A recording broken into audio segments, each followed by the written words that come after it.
여러분과 함께 말라기를 함께 보겠습니다. 말라기. 주제를 이렇게 삼아봤습니다. 함께 읽어볼까요? 시작. 틀린 확신. 이야기하실 때는 좀 소리가 나게 하신 것도 좋겠습니다. 다시 읽어볼까요? 시작. 틀린 확신. 정말 대하기 힘든 사람이 확신 있는 사람인데 틀린 확신 가진 사람이에요. 지금 저희 말로 야 환장하겠어 뭐 이런 말 쓰잖아요. 이거 뭐 감당이 안 돼 그런 말이거든요. 이거 뭐 도대체 이게 뭐야?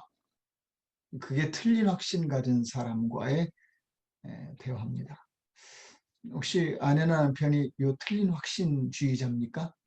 여러분 굉장히 안 되셨습니다. 혹시 여러분이 그런 분입니까? 네, 대상이 참 안 된 겁니다. 이 틀린 확신.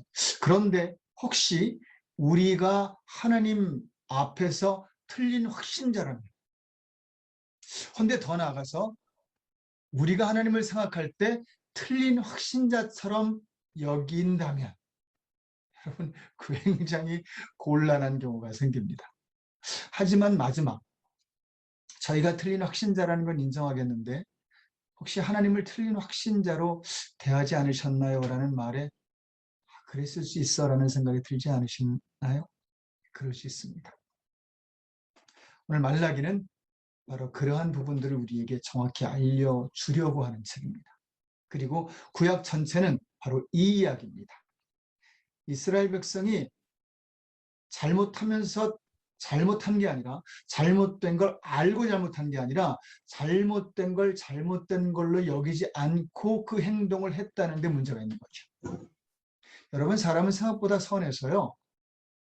악한 짓이야 라는 건 오래 못해요. 독하게 못해요. 그건 병자예요.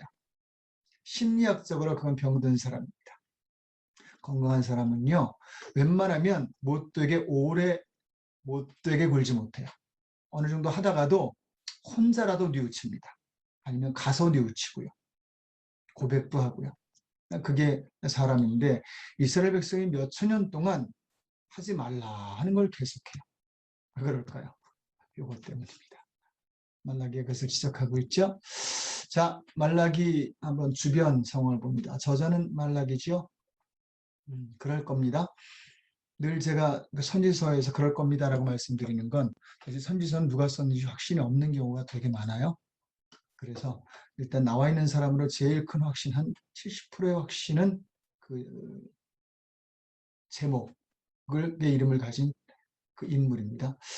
이 사람은 이전에는 두 선지자 학계와 스가랴보다 약 한 30년 뒤쯤 사람이라 이 사람들과 조금 겹쳤을 겁니다.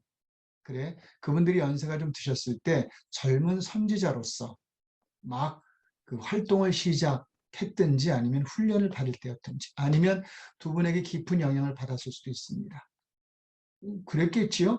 유명한 분들이었으니까 영향을 받았을 겁니다. 누구에게 영향을 받느냐에 따라 어떤 사람이 되느냐가 상당히 많이 결정됩니다. 그래서 저희가 뭐 그것 따지잖아요. 혈연, 학연 따지는데 그걸로 줄 삼으면 안 되지만 그걸로 분별과 판단은 되지요. 어느 대학 나왔어? 뭐 어느 집안 사람이야? 그러면 대략 어떤 사람일 거다라는 게 그려지는 거 있잖아요. 그런 부분에서 사실은 그가 그 영향을 받았다는 건 그 사람, 그 두 분의 어떤 말씀과 마인드 등등을 이분도 지녔다는 건데 그런 의미에서 앞에 두 분은요. 회복이에요. 성전 재건이라는 이름과 함께 한 분은 마음 재건, 그래서 재건의 의미를 사상을 가진 분입니다. 그 이후니까 아마 재건된 이후의 선지자로서 그것을 이어받아 다음을 이어간 선지자라고 봅니다. 시기는 그때까지라고 봅니다. 그때까지 약 400년 정도의 침묵기가 있습니다. 이스라엘 백성들에게 가장 버림받은 것 같았던 기간, 그러면 두 기간을 삼습니다. 그 한 기간이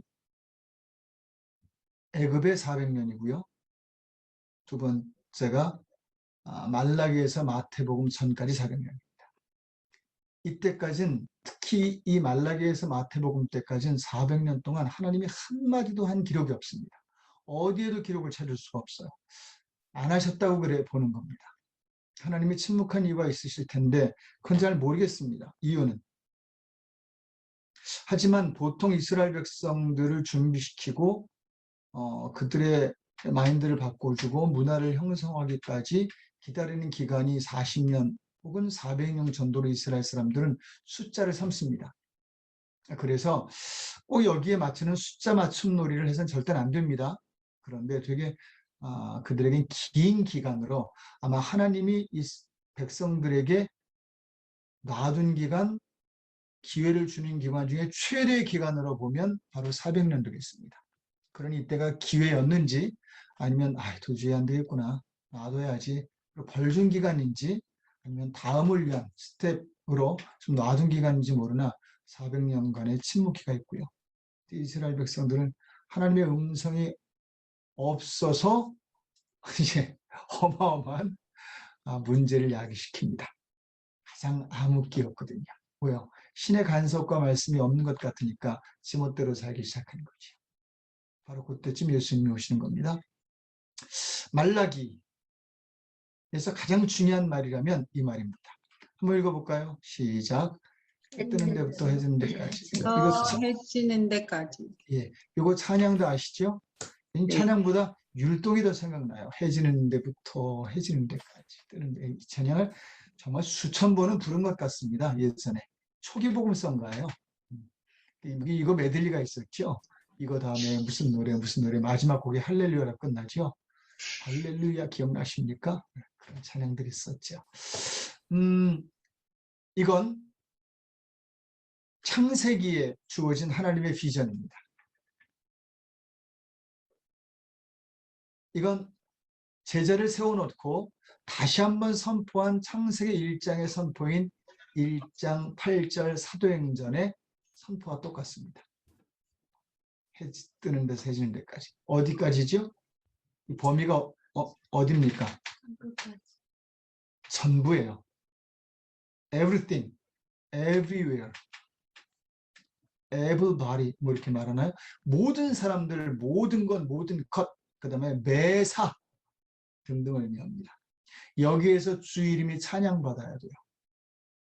즉 하나님이 전달돼야 되고 하나님이 통치하셔야 하고 하나님의 법이 통해야 됩니다. 그게 말라기 1장 11절에서 사실은 구약 전체를 바라보고 하나님이 던지신 마지막 메시지입니다. 좀 이렇게 되도록 해라. 그런데 니들 안에서는 안 되네. 내가 이방 땅 안에서 될 것 같아. 그래서 하나님이 기회를 다른 데로 주실 것 같은 그러한 그 도전을 하시지요. 뉘앙스를 풍기십니다. 자, 이 말라기를 쓴 목적이 있습니다. 말라기를 읽으시면서 여러분 아셨겠지만 말라기는 되게 재밌는 책입니다. 논쟁의 책이라 그러고요. 구약의 백분 토론이다라는 주제도 현대에 붙여진 주제입니다. 토론하는 거지요. 하나님과 우리가 토론하는 형식으로 기록된 굉장히 좀 신기한 책입니다. 보통의 그 신앙관은요, 인간이 하나님께 대꾸한다는 건 어딜 감이에요. 하나님이 말하면 듣는 거지 뭐, 이게 기본 신앙관이고 사실은 그래야 합니다. 그런데 말라기만큼은 하나님과 토론을 하고요. 그 토론이 되게 격렬합니다. 그리고 순응하는 게 아니라 양쪽 다 아주 팽팽한 을 펼치는 그러한 토론 자리처럼 기록을 했습니다. 독특한 문학 형식이라고 생각하시면 됩니다. 성경을 통틀어서 가장 수려한 학문적인 책이다 그러면 로마서를 잡고요. 그리고 가장 독특한 문학 형식을 가진 책이다 그러면 말라기를 삼습니다. 왜요? 신하고 대화하는 토론하는 형식의 책이거든요. 그 대표는 안타깝지만 이스라엘 사람들이고요.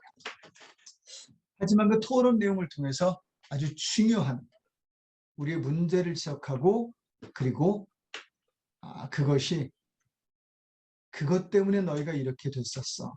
앞으로도 그거 못 고치면 이렇게 될걸? 이라고 알려주는 계기가 됩니다.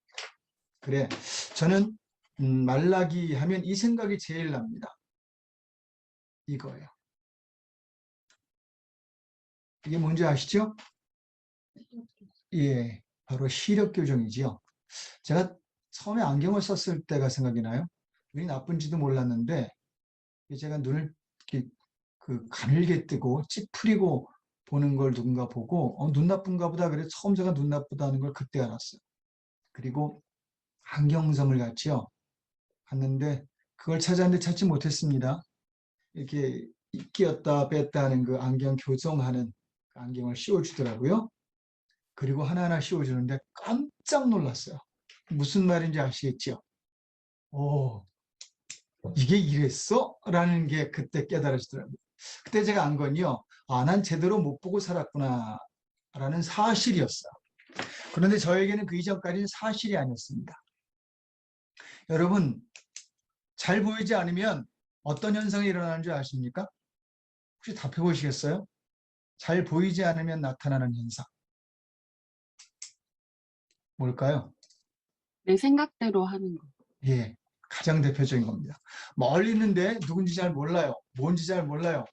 뿌예요. 그러면 그걸 기준으로 그게 그거다라고 사실을 보는 게 아니라 내 생각과 상상과 내 지식과 경험으로 그것을 봐요. 그것이 순식간에 일어나서 이게 그거 같아? 옛날에 이 자리가 있었었어. 내가 옛날에 그런 말을 했었어라는 데자뷰 현상이라고 있어요. 그걸 독일 사람들이 진짜 옛날에 그런 자리 왔었었나? 꿈에 봤었었나?가 아니라 뿌연 기억력들이 나중에 이것처럼 여겨지는 거의 확신이 돼버리는 정말 진짜 왔었던 현장 같잖아.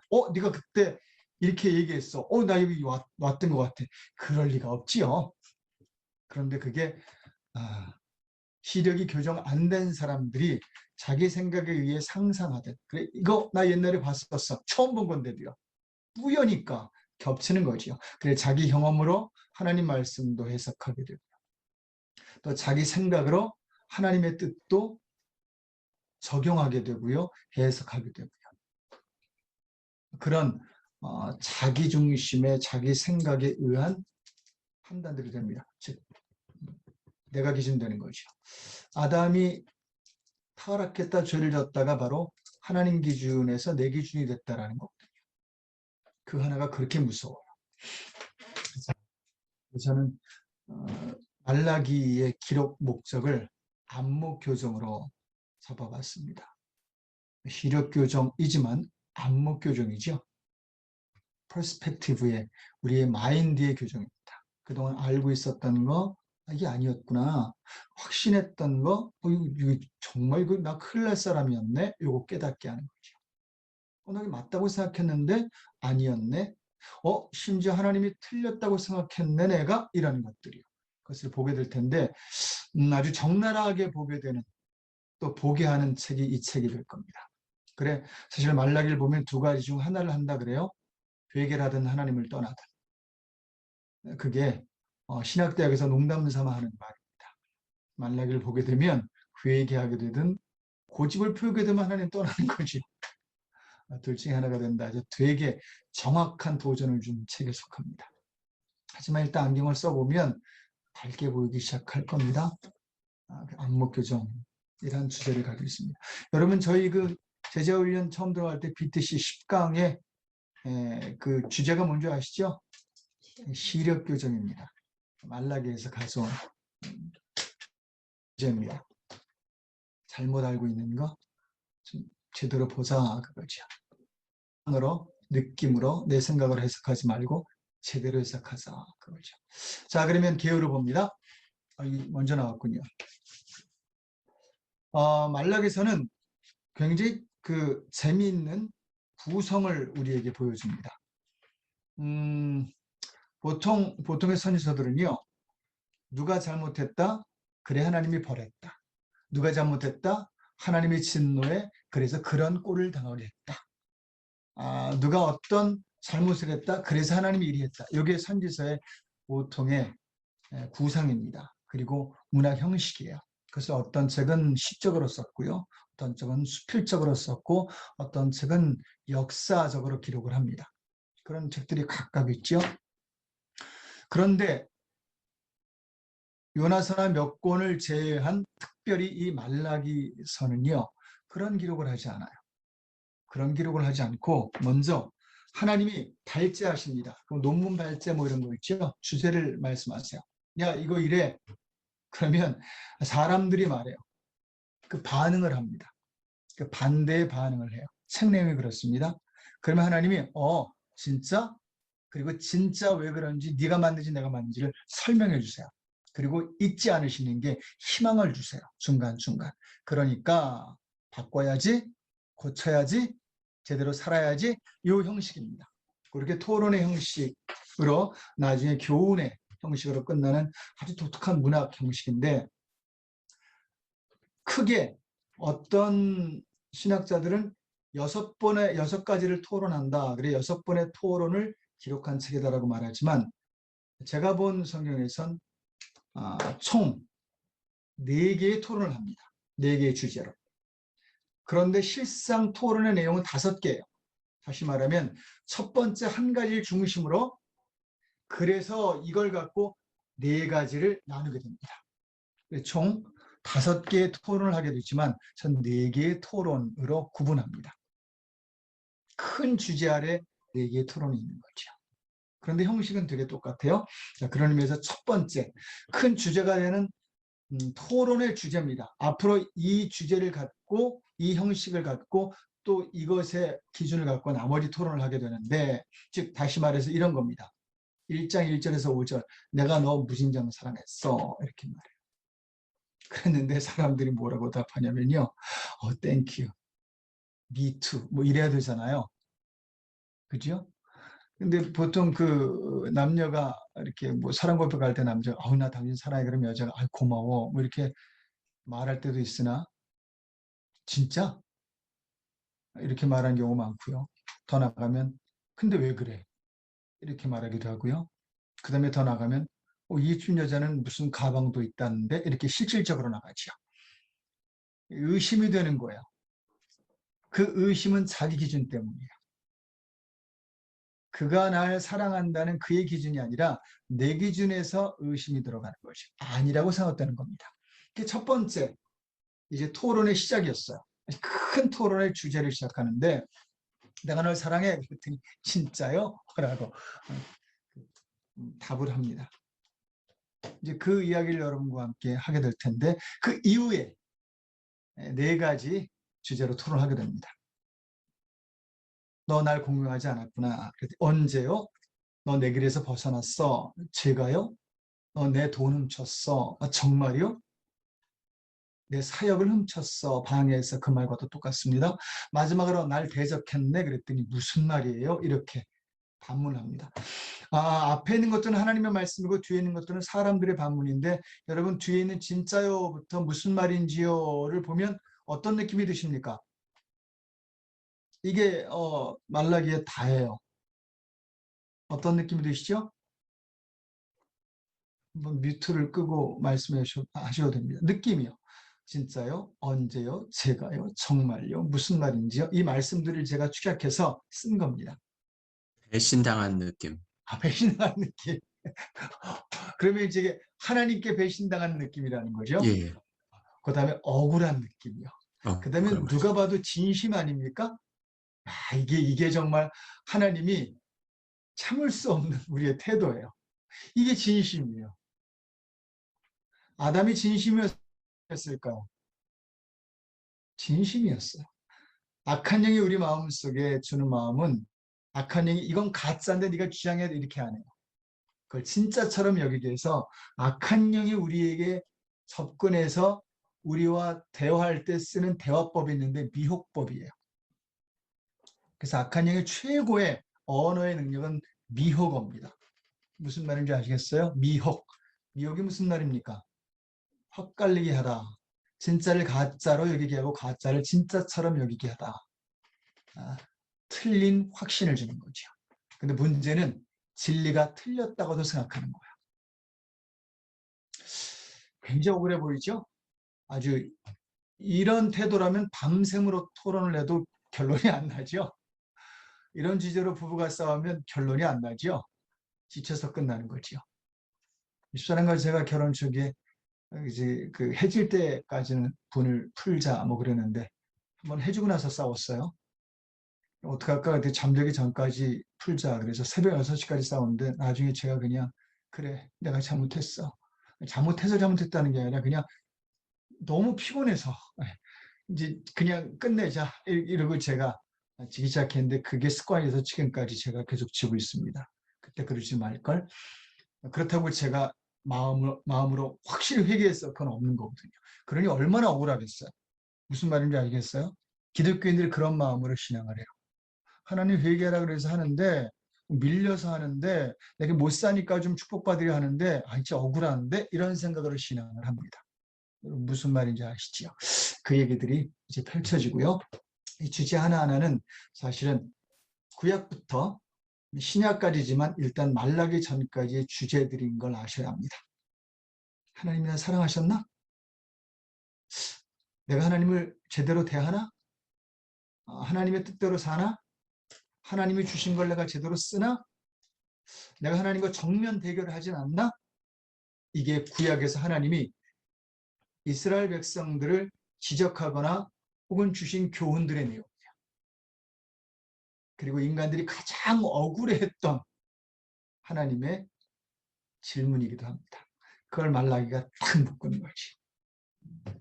자, 그런 이후에 마지막 4장에서 하나님이 그래서 내가 가만히 있지 않고 남은 자 세우고 말씀 세우고 토라라고 말합니다. 엘리야도 보낼 거야 라는 좀 신기한 말을 하십니다. 한마디로 말하면 내가 도와줄게. 내가 너 끝장내지 않을 거야. 내가 너에게 회복의 근거들을 주지. 그리고 400년 이후에 드디어 예수님과 12제자가 활동하기 시작합니다. 그리고 지금 우리까지 오죠. 자, 지금 말라기의 연장인데 이런 개요의 중심을 갖고 좀 간단하게 한 부분씩 보죠.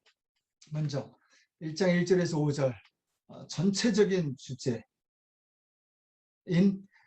널 사랑했어 라는 하나님의 고백으로부터 제안으로부터 시작된 토론입니다. 그랬더니 진짜요라고 하죠. 내가 너 사랑했는데 그랬더니 이스라엘 백성이 언제 하나님이 사랑하셨어요? 이 말은 왜 나오죠? 왜 나올까요? 하나님 사랑했대요. 그런데 언제 사랑했어요? 이거 어느 때 이런 말하게 되죠? 힘들었을 때, 포로에 잡혀 있을 때, 예, 의심할 때. 그치요. 의심. 안 느껴지는 거야. 그런데 어떻게 안 느껴지냐면요. 자기가 원하는 방향으로 안 느껴지는 거야. 우리는 우리가 원하는 방향으로 하나님이 사랑해 줄 때 그걸 사랑이라고 느껴요. 여러분, 아내가 남자에게 나 사랑해 그러면 남자들이 뭐라고 말하죠? 그러니까 내가 너하고 지금까지 살지 뭐 이렇게 말하고요. 뭐 얼마나 대단한 사람이라고요, 자기가. 그러니까 이렇게 아이 낳고 함께 살고 내가 열심히 일하지. 뭐. 예, 죄송합니다. 농담인데 뭐 억만금을 벌어오는 것도 아니면서 큰 소리를 뻥뻥. 자, 굉장히 존중됩니다. 맞는 답이에요. 그런데 여자가 그렇게 질문할 때는 그 원하는 사랑의 어떤 모습이 있는 거예요. 양쪽 다 힘든 거예요. 마치 하나님과 사람의 이런 대화처럼 요구가 다른 거죠. 그래 그 많은 그 심리학자들이 말합니다. 서로 입장에서 질문과 답을 좀 해봐라 이렇게요. 여튼 너무 우리 입장에서 하나님께 사랑을 확인받으려 했는데 이게 확인이 안 된 거죠. 때론 매도 사랑인데. 그러니까 하나님이 야 내가 에서가 아니라 야곱을 택했어 라고요. 무슨 말이죠? 딱 보면 내가 누구보다 더 널 사랑했어 이런 말로 보이죠. 가장 크게 오해되는 성경에 위배되는 해석입니다. 여러분 보세요. 내가 이방인보다 이스라엘을 사랑했어. 맞나요? 아니에요. 하나님 그러신 적이 없어요. 해 뜨는 데부터 해 지는 데까지란 말 하지 마셔야죠. 해 뜨는 데만 난 중요해 이러셔야죠. 거기서만 내가 찬양받으면 돼. 그 백성들만 날 믿으면 돼. 예루살렘만 내가 거할 거야. 이건 아니잖아요. 하나님의 사상과 비전과 생각이 아니에요. 하나님은 해 지는 데까지 하나님의 이름이 널리 스프레드 되고요. 프로클레임 되고요. 계속 퍼지기를 원하세요. 또 통치하기를 원하시고요. 그래서 성경에서 에서가 아닌 야곱을 선택했다가 예정론의 한 말씀을 차지해요. 하나님이 구원받을 자와 구원받지 못할 자를 정하셨다. 이렇게요. 아닙니다. 에서 아닌 야곱을 선택했다라는 데 있어서는 내가 누구를 버리고 널 선택했다라는 말은 아닙니다. 하나님 말씀하십니다. 사랑은 말이야. 그리고 뭐라고 말씀하시냐면요. 이렇게 말씀하세요. 함께 읽을까요? 시작. 너에게서 나오는 거야. 예. 같은 자식이라도 이렇게 더 사랑받게 하는 놈들이 있잖아요. 그죠? 예. 같은 아내도 때에 따라 더 사랑받게 행동하는 경우 있고 남자도 그렇죠. 부모 자녀 간도 그렇습니다. 이때 말합니다. 에서가 자기가 뭘 세우겠다 했지만 내가 다 허물 거거든. 왜냐하면 그는 내 뜻대로 하지 않았어. 그는 지 마음대로 했어. 그래서 내가 널 더 사랑해. 여러분, 야곱은요, 약게는 그렇지만 결국은 하나님께 돌아와요. 그 야곱의 장점이고요. 우리에게 주어지는 복음입니다. 여러분, 잘못하라는 이야기가 아니라 결국은 제정신을 차려야 돼요. 그게 야곱의 능력이에요. 약삭빠르게 살았고 남을 속여서 뭐 얻고 뭐 그랬는데 결국은 하나님께 돌아와서 회개하고요. 결국은 다시 제자리를 잡습니다. 하나님이 말씀하시는 거예요. 그 많은 회개를 촉구했을 때 들은 사람과 듣지 않은 사람의 차이를 말씀하시는 겁니다. 그래, 사랑은 에서나 야곱 그들에게 나오는 거야. 다 사랑하려고 해도 벌을 받는 놈이 있고 다 상 주려고 해도 상만 받는 놈이 있는 거야 라고 말씀하시는 거예요.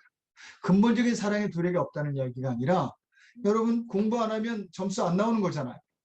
같은 반에서 60명이 공부했는데 신기하지 1등에서 60명이 나눠져요. 똑같은 수업을 들었는데 그놈에게 나오는 거예요. 선생님에게서 나오는 게 아닙니다. 그것처럼 이 말을 하면서 시작해. 너에게서 나오는 거. 중요한 겁니다. 나머지 토론은 다 여길 기준이에요. 즉, 이 모든 게 너에게서 나오는 거야. 네 결정이야. 네가 바꿔야 돼. 네 문제니까 이건 내 문제가 아니야 라고 말씀하시는 거예요. 정확한 겁니다. 하나님 말씀하시는 거예요. 여러분의 안목을 절대 이제부터 이것을 고정하십시오. 하나님에겐 문제가 없습니다. 당연하지요. 그런데 우리가 하나님께 문제가 있다고 은근히 생각하고 살거든요. 없다는 거예요. 여러분, 말씀에 문제가 있는 게 아니라 말씀을 내 식으로 해석하는 게 더 문제가 있다는 거 아십니까? 그래, 말씀을 제대로 배워요. 저는 말씀을 제대로 모를 땐 정말 말도 안 되는 목회를 할 뻔했습니다. 저는 그랬어요. 그런데 그래도 이나마 조금은 그래도 그렇게 목회하지 않고 말씀적으로 목회하려고 조금 노력한다면 말씀을 제가 배웠기 때문이라고 저는 확신합니다. 그렇게 간증합니다.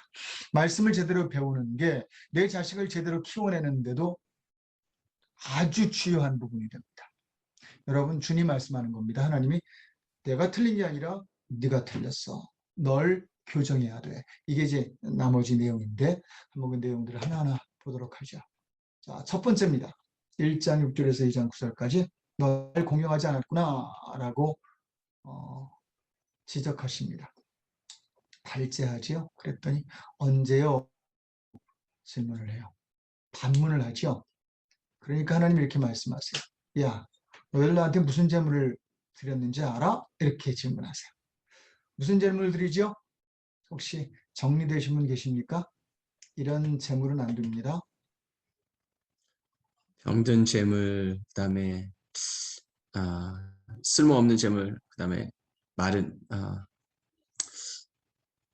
하여튼 뭐 허물이 있는 재물, 뭐 그런 재물. 예, 사실은 제물이 아닌 걸 제물로 드린 거죠. 예배가 아닌 예배를 드리는 사람들이 있습니다. 기도가 아닌 기도하는 사람이 있고요. 깨끗하지 못한 제물, 자신도 싫어하는 제물, 더러워도 돼라고 얘기하며 드리는 제물, 이 정도 괜찮아. 이거 뭐. 자, 여러분. 예전에 우리 할머니, 할아버지들 중에 특히 할머니들이 그러셨는데, 주일날 교회 나오시려면 속옷까지 데려 입고 나오셨어요. 그런 거 들어보셨나요? 전 많이 봤어요. 그리고 주일날이나 새벽기도 오실 때는요, 찬물로, 그게 이제 옛날 신앙인데, 기독교 신앙은 아니에요. 여러분 이제 내일부터 새벽기도 나가시려면 찬물로 샤워하고 나가시면 안 됩니다. 감기 걸려요. 찬물로 막 샤워하고 나오셔야 된다는 분 계셨어요. 그렇게 여러분 2년을 넘게 새벽기도 나온 분이 계셨어요. 한국에 있을 때 저희 교회. 돈을 가지고 헌금을 할 돈이면 조금이라도 구겨지면 안 된다 해서 풀을 입혀서 나와서요. 이렇게 돈을 접으면 거의 꺾어질 정도로 풀을 입혀 나온 경우도 있었어요. 그래서 코팅하듯이. 자, 하나님이 그래야 들으시나요? 마음이에요, 마음. 그런데 어떤 분이 그렇게 말씀하셨어요. 그래야 듣는다고요. 무슨 말이냐면 그래야 듣는 게 아니라 네 마음이 어떠냐를 집은 거지요. 여러분 예배 형식에 예배 능력이 있습니까? 마음에 자세의 예배가 있는 거예요. 뭐 옛날에 예배를 드리자 아니면 뭐 컨템포리한 예배는 그렇다. 그게 좋다. 사람마다 갈리잖아. 그냥 자기에게 맞는 예배가 뭐냐? 자기에게 맞는 거지요. 하나님께 맞는 예배는 컨템포리도 아니고 뭐 땡 묵장하심으로 예배를 시작하겠습니다. 찬송가 452장 이런 예배도 아니고 하나님에게 정말 맞는 예배는 마음이 있는 예배. 그런데 이들이 말하는 거죠. 깨끗하지 못한 점을 자신도 싫어하는 점을 덜어도 돼. 더군다나 이렇게 말해요. 아 진짜 뭐 이렇게 할 게 많아. 이거 번거롭네. 라고까지 말을 합니다. 여러분 이런 점을 받으시겠어요? 이런 데서 어떻게 받습니까?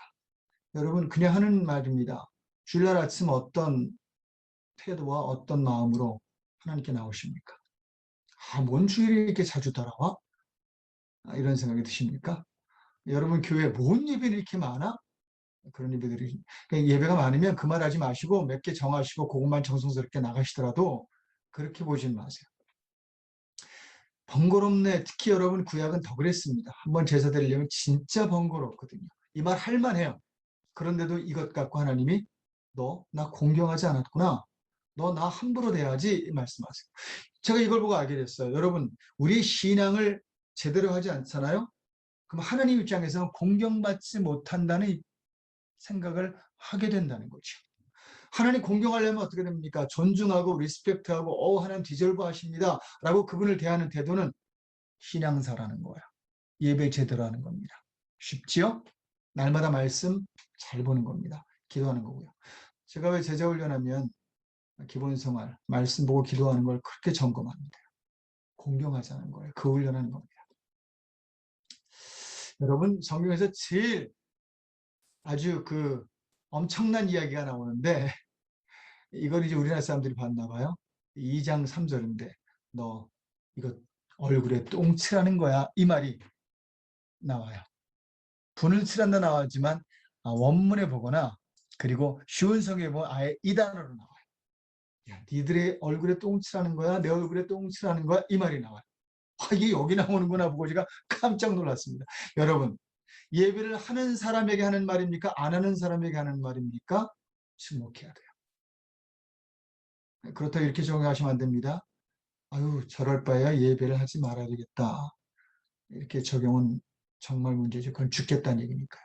여러분 첫 번째 토론에서 혹시 생각되는 게 없습니까?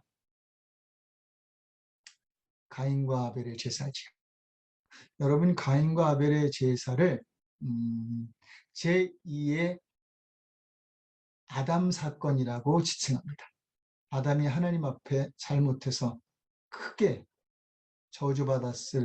받았던 바로 그 사건의 두 번째 사건을 이 사건으로 봐요. 연대기적으로도 그렇고 의미적으로도 그렇습니다.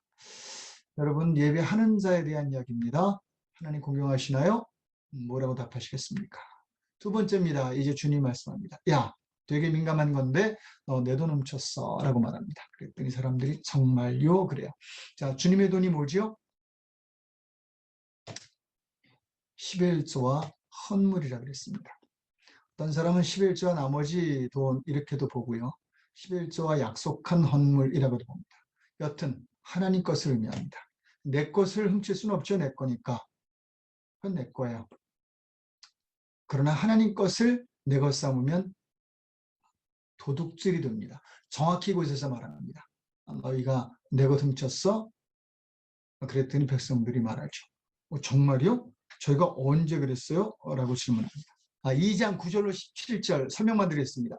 너희가 하나님의 길에서 벗어났어 라고 말합니다. 위로 올라가서 볼게요.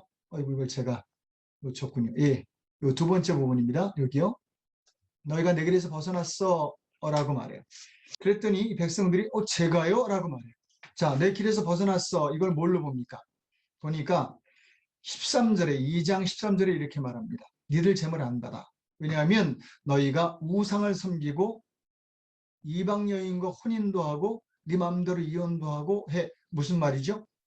17절에 보면 이게 하나님을 괴롭게 했다 그랬어요. 우리의 잘못된 삶이 하나님을 괴롭히는. 그래서 정확히 말하면 내 길에서 벗어났어를 다른 말로 말하면 너나 그만 좀 괴롭혀. 그런 말로도 대칭됩니다. 우리가 하나님을 괴롭게 한다는 거예요. 뭘로요? 2장 9절에서는 말합니다. 말씀을 치우치게 적용함으로 그랬어요. 무슨 말입니까? 치우친다는 말이 이제 우리 말에는 그러나 원문에는요. 자기에게 맞게 벗어나게 그런 뜻이에요. 원뜻에선 벗어나고 내 뜻에 맞춰서 말씀을 적용함으로 그 말씀으로 내가 위안을 받는 거야. 하나님의 뜻대로 살았어. 근데 아니에요. 하나님의 뜻대로 살았어. 했어. 그런데 아니에요. 하나님의 뜻대로 자녀를 키웠어. 그런데 아니었어요. 그런 사람에게 주님 말씀합니다. 나 내 길에서 벗어났지? 나 너무 괴롭혔어. 그만 좀 괴롭혀. 라고 하는 겁니다. 제가 이걸로 알게 된 건요. 저희가 말씀을 제대로 해석하고 적용하지 못하는 거, 그리고 내 생각을 더해서 그것을 해석해서 하는 건요. 하나님을 굉장히 괴롭게 하는 괴롭히는 일이라. 죄송합니다. 되게 중요한 파트를 제가 스킵할 뻔했습니다. 그리고 이제 세 번째 부분입니다. 너희가 내 돈을 훔쳤어 라고 말합니다. 특별히 여기 3장 1절에서 5절은요. 뭐라고 말하냐면요. 하나님이 굉장히 화가 나셨다 그래요. 뭐 다른 데는 없는데 특히 화가 나셨다 그래요. 그리고 5절에 뭐라고 말하냐면요. 심판할 사자를 보내겠다 그래요. 그 이유는 8절에 너희가 내 걸 훔쳤기 때문이다 라고 말해요. 그리고 이어서 9절에 뭐라고 그러냐면요. 9절로 12절까지인데 9절엔 이것 때문에 저주받을 거야. 그런데 너희가 이것을 제대로 하면 10절로 12절입니다. 어마어마한 축복을 받게 될 거야 라고 말씀합니다. 축복의 반대가 저주인데 축복의 내용은 이렇습니다. 하늘 문을 열어 싸울 곳이 없도록 부을 거다 그랬습니다. 하늘 문을 연다 그랬어요. 그 말은 닫혀 있다는 거야. 저는 간혹 생각합니다. 우리가 왜 이렇게 힘든가? 닫혀 있어요. 그런데 오늘 말라기는 말하는 거죠. 그 문 누가 닫았다고요? 네, 내가 닫은 거. 우리가 닫았어요. 하나님의 일을 위해 쓸 돈을 내지 않는 건 나라의 세금을 내지 않는 것과 똑같은 거거든요. 뭐 이런 의견들이 있잖아요. 이사야기 11조를 안 하려는 사람들이 많은 이론들을 연구해요. 그리고 그런 분들이 주로 11조를 해야 돼요 라고 질문을 해요. 그런데 11조는 목사가 정한 게 아닙니다. 그건 하나님께 물어보셔야 돼요. 목사는 교인 잃을까 봐 11조도 잘 얘기 못해요. 잘 못 가르칩니다. 그리고 조건부로만 가르쳐요. 11조는 축복을 받기 위한 근거라고요. 아니에요. 11조는 축복이 올 수 있는 근거가 되는 거지 축복 때문에 11조를 하는 건 아니에요. 그건 당연히 하는 거야. 그건 세금을 내서 나라가 돌아가야 내가 살죠. 그 세금 갖고 나라에서 복지도 만들고 또 나라에 일하는 사람이 먹고도 살고 이러면서 나라를 더 부강하게 한 나를 위해서 일하라 그래서 세금을 주는 거잖아요. 그걸 잘 운영 못하는 나라가 문제인 거죠. 착복하는 나라가 잘못된 나라죠. 망하잖아요. 그런 교회도 잘못되는 거야. 교회나 교회 지도자나 목사가 교회 재정을 잘못 운영하면 망하는 거야. 그리고 그는 어마어마한 도둑질한 사람으로 하나님께 치리를 받게 될 겁니다. 그리고 여러분은 각자의 11조와 헌물로 그 기준이 될 건데 이것은 너희 돈 내라가 아니에요. 너희 영적인 것을 위해서 일할 수 있도록 그 단체를 움직여라. 그런 세금 같은 돈을 내라 라는 부분입니다.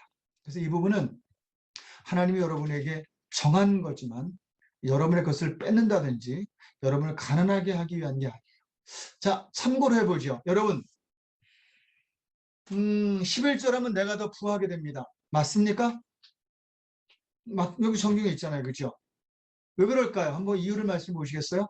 하늘 문을 열고 주신대요. 왜요? 무슨 말일까요? 이 말은 하늘 문을 열고 줄 정도의 양이기 때문이다. 그 얘기예요. 여러분에게 뭘 주려고 하는데 문을 조금만 열어서 퍼서 줄 정도가 아니라 얘 봐. 야, 이거 아예 그냥 문을 열어서 쏟아야 될 정도의 양인데 그리고 그렇게 여셨다는 이야기예요. 무슨 얘기인지 아시겠죠? 그 문을 내가 열게 하는 건데. 모르시는군요. 이 그림 보면 뭐가 느껴지십니까? 뭐가 많지요? 한 줌이 많습니까? 한 자루가 많습니까? 예. 저 한 줌은 누구 거요? 하나님 거. 한 자루는 옛날에 성미라 그래서 이렇게 했어요. 저는 어렸을 때부터 잡곡 먹고 살았습니다. 근데도 이렇게 건강하지 못한 거 보면 안 먹었으면 벌써 큰일 날 뻔했어요. 자, 여러분 생각해 보세요. 요거 내려는 사람의 하나님이 요걸 받고 싶어요. 그러면 이만큼을 줘야 돼요. 그 말은 요거 2배를 받고 싶으면 얼만큼을 주셔야 할까요? 여러분 비밀을 알려드리는 거예요. 요거 2배 주셔야 돼요. 요거 3배를 받고 싶으시면 3배를 주셔야 돼요. 이해하시겠습니까? 11조를 돈 내라, 너 있는 건 내라. 또 11조 생각하면요. 그렇게 생각하는 분이 있어요. 야, 이 11조 이거면 내가 조금만 더 하면 내가 자동차 중고를 하나 매달 갚겠어. 이렇게 생각하면 못 내는 거예요. 그게 아니라 나머지 자료를 생각하셔야 돼요. 이게 말라기에서 주는 겁니다. 산골을 지어라라는 건 이 부분을 할수록 하나님이 요걸 쓰셔야 되는데 이걸 10배를 쓰고 싶으면 10배 내는 사람에게 줘야 될 거 아니에요. 그 이걸 10배 내게 하려면 요거 10배를 줘야 되거든요. 요거보다 9배를 줘야 하거든요. 그래서 하나를 낼 때 내가 9개가 생긴다고 생각하시면 됩니다. 그게 하나님의 계산법이에요. 여러분 인생 중에 11절 하는 분들은 이 고백하세요. 가까운 분부터 계십니다. 11절 제대로 배워서 하기 시작한 이후부터 하나님이 얼마나 그에게 자료를 늘려주셨나를 제대로 고백하세요. 여러분 이런 고백이 여러분에게 있길 바라는데 한 가지 11조는 축복받기 위한 통로다라고는 가르치지 마세요. 주장하고. 그건 약간 투기 같잖아요. 투자 같고요. 그거 아니에요. 세금이 왜 투자합니까? 투기고요. 그건 의당이 날 위해서 내는 거거든요. 그거 안 내면 내 나라가 죽으니까요. 그런 의미에서 이렇게 하는데 사람들은 자기 생각대로 하나님이 정한 것을 정하기 시작한 거죠. 양도 자기가 정해요. 횟수도 자기가 정해요. 하나님이 야 이거 되겠냐? 이거 저주받는 거야. 왜요? 나라가 망하면 나도 없습니다. 자 이제 마지막 부분입니다. 아주 강렬한 그들의 태도를 하나님이 시작하시는데 이렇게 말씀하세요. 너희들 날 대적했지? 그랬더니 도대체 무슨 말 하시는 거예요? 이렇게 반문합니다. 3장 14절에 하나님을 대적하는 것을 이제 기록하는데 특별히 이스라엘 백성이 가장 큰 의문을 하나 가져요. 뭐라고 가지냐면요. 교만한 자가 잘 되는데 15절, 14절 하나님을 섬기는 거 별로 의미 없어. 뉘우치는 거 별로 의미 없어. 명령 지키는 거 별로 의미 없어. 라고 생각하게 됐다는 거죠. 그러면 하나님을 대적하는 게 뭡니까? 하나님 섬기지 않는 거야. 죄에 뉘우치지 않는 거야. 그 길에서 돌아서지 않는 거요. 명령, 말씀 지키지 않는 거예요. 이걸 대적했다라고 말씀하시는 겁니다. 여러분이 어떻게 하나님을 대적해요? 대적하지 않으세요. 하나님한테 욕이라도 해보신 적이 있나요? 아마 너무 속상했을 때 술 한 잔이라도 했으면 술김에라도 했을 망정 어딜 가면 하나님께 그렇게 합니까? 안 하지요. 그런데 하나님이 그에게 그렇게 조심했는데 내가 인생에 힘들 때도 하나님 앞에 대적 같은 걸 안 한 것 같은데 막소리 하는 것 같은데 왜 날 대적했다 그러지? 그리고 이스라엘 백성이 뭐라고 말했냐면요. 이렇게 말을 시작해요. 제가 무슨 말을 했기에 도대체 이럽니까? 그런 말을 한 적이 없는 거예요. 하나님 뭐 이래요? 너무합니다. 이런 말 한 적이 없는 거예요. 모세에게나 했지. 엘리야에게나 했지. 근데 주님 말씀하세요. 너 나 존중했니? 나 기준했어? 네 잘못된 거 네가 회개하고 돌이킬 수 있었어? 이거 아니면 날 대적하는 거야. 제가 이거 보고 알게 된 거지요. 아하, 이렇게 사는 건 하나님을 대적하는 거구나. 주일을 열심히 참석하고 안 하고의 그 문제가 아니구나.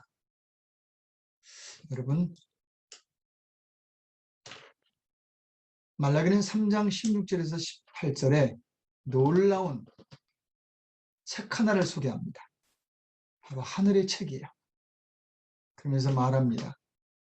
야, 마지막 날 이 책 보고 다 하나님이 네가 하나님을 대적했는지 제대로 섬겼는지 말씀대로 살았는지 이제 분별하시게 될 거거든. 이 책의 기록은 니들이 기록하는 거야. 그 말은 없지만 의미가 그렇습니다. 니들의 삶이 그대로 기록되는 거야. 그러니 말 못하게 될 거야. 마지막 날엔. 그 의미는 바로 니들의 이 책으로 구별될 거야 라고 말합니다. 여러분 이게 누군지 아세요? 모세입니다. 이 하늘의 책을 제일 처음으로 언급한 사람이 모세입니다. 이스라엘 백성들을 놔두고 하늘의 책을 이 땅에 조금 중요한 기준들을 가지고 다 못 주시고요. 중요한 기준 가지고 10개의 글로 하늘의 내용을 우리에게 주시려는 그때 40일 금식 기도를 했는데 이스라엘 백성들이 그거 못 기다리고 우상을 섬기죠. 다시 올라가서 그가 하나님 앞에 기도하는데 이렇게 기도해요. 하나님께서 야, 내가 다 없앨 거야. 너로 시작하자. 자기로부터 시작한대요. 자기 가문으로. 저 같으면 하나님 마음대로 하세요. 뭐 이럴 텐데 이 모세는 대단해요. No. 그러면서 이렇게 하세요. 처음으로 하나님을 달래고 설득한 사람이. 하나님을 설득하고 달래려면 이런 지도자로서 하셔야 돼요. 그저 더 달라고 달래지 마시고 나 더 잘 먹고 잘 살게 달라고 설득하지 마시고 이런 설득이에요. 하나님이 이스라엘 백성을 여기까지 끌고 오셨는데 이렇게 하면 이들을 다 죽이면 하나님이 너무 우습게 되잖아요. 사람들이 얼마나 우습게 보겠습니까? 그리고 저들 되게 사랑하시잖아요. 그리고 마지막으로 이렇게 협박해요. 그걸 인류 최대 협박이다. 하나님, 날 생명의 책에서 지워주시고요. 그 하늘 책에 저들을 기록해 주세요. 전 죽었다 깨어나도 그리기도 못하는 기도를 모세가 했어요. 저는 이렇게 기도 못합니다. 하나님 우리 두드림 교회 식구들 저 지옥 가게 하시고 천국 가게 해주세요. 이렇게 기도 못해요. 둘 다 가게 해달라 기도하지요. 각오해요. 저는 정말 굉장한 리더라고 봅니다. 이 하늘 책이 아마 여기서 온 것 같습니다. 그 책에 너희에 기록된 것이 있을 거야. 그래서 여러분 여기에서 많은 성경을 기준으로 한 종교 글 쓰는 사람들이 하늘에 내 책이 있다, 내 기록의 책이 있다라고 말한 겁니다. 여러분이 하늘책에 어떤 게 기록될까요? 누군가는 하나님이 연필로 쓰신답니다. 그래서 썼다 지웠다 할 수 있으니까 그러셨으면 좋겠어요. 그죠? 볼펜으로 확 썼다가 잘못된 것도 안 좋으시잖아요. 연필로 쓰는 걸로 결정을 하지요. 따끈따끈하세요? 제 마음도 그러니까요. 결론입니다. 4장입니다. 자, 이스라엘 백성들이 이제 이 네 가지의 모습을 갖고 내가 이걸로 너를 더 사랑할 수 있고 미워할 수밖에 없는 너희가 될 수 있어. 너희 하기 나름이야. 그런데 너희들 힘만으로는 안 돼. 그러면서 말합니다. 남은 자 내가 도울 거야. 즉 어떻게든 견뎌. 어떻게든 싸워. 힘들어도 나 배반하지 마. 그리고 토라를 줄게. 야, 너희들 생각 버리자. 내가 말씀 줄 테니까 교체해. 그리고 엘리야를 보낸다. 그런데 거기에 내 사람들을 보내줄게. 저도 이 엘리야 중 한 사람이기를 기대합니다. 목사로서. 여러분들도 엘리야 중에 한 사람이 될 수 있습니다. 누군가에게 전도하고 누군가를 이끌어 나가고 저는 저희 교회 포스 리더와 제자훈련하는 리더들에게 말합니다. 당신들은 엘리야와 같은 하나님이 보낸 저들을 위한 기회입니다. 라고요. 바로 하나님 앞에 승천한 2명 중 하나 아닙니까? 후세를 키운 사람 아닙니까? 엘리사라는 걸출한 인물을 자기보다 나은 사람을 남겨놓은 사람 아닙니까?